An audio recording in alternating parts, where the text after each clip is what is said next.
Ndagushuje inshuti muvandimwe nkubwira nti shalom shalom nguhana ikaze mu kiganiro ubusobanuro bw'inzozi mutegurirwa na Serena Rose. nshaka kukumva umbwire kandi unyemereza. Ubushakashatsi rero buvuga ko umuntu wese buriya ararota, ariko wenda hari bamwe bajya babyuka babyibagiwe. Reka nigarukire rero kuri wowe urota uri ku meza urimo gufungura. Ibi bigira ibisobanuro bitandukanye bitewe n'ibyo wafunguraga. Iyo warose urimo gufungura ibintu bikomeye nk'ibijumba, imyumbati cyangwa se ibintu bishaririye nk'imiravumba, uba ugiye guhura n'ikibazo kitazakorohera na gato. Naho iyo warose urimo gufungura cyangwa se unywa ibintu bisosereye, uba ugiye guhura n'ibintu byiza.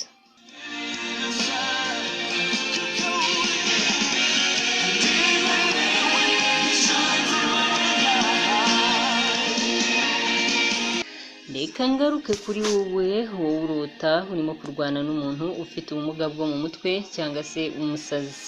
Kubona uhanganye n'umuntu ufite ubumuga bwo mu mutwe ukarota kwirukankana cyangwa murimo kurwana, bisobanura ko ugiye guhura n'ivangirwa.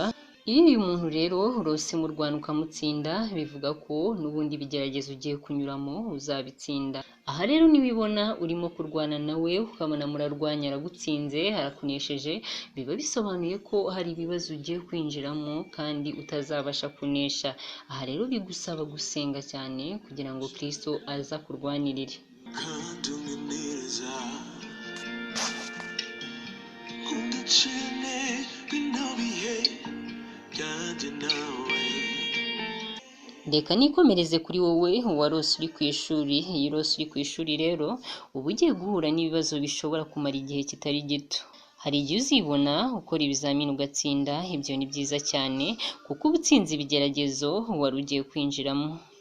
Igihe uzisanga watsinzwe rero, ibibazo uba ugiye kwinjiramo biba bizakunesha, ugiye gukorwa n'isoni. Bigusaba gusenga cyane kugira ngo Uwiteka aza kurwanirire.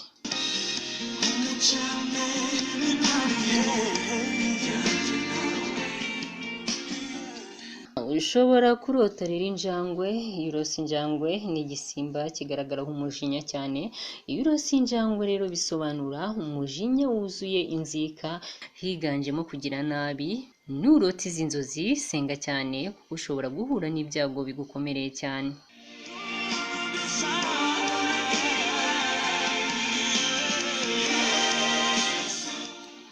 Reka ngushimire rero wowe wakurikiranye ubusobanuro bw'inzozi, nkubwira nti nakagaruka. Nkwibutse gukora subscribe, gukora na share ku nshuti zawe, ndetse ugakanda no kuri like. Urakoze cyane, ibindi Imana iduhana umugisha, nakagaruka. Yeah.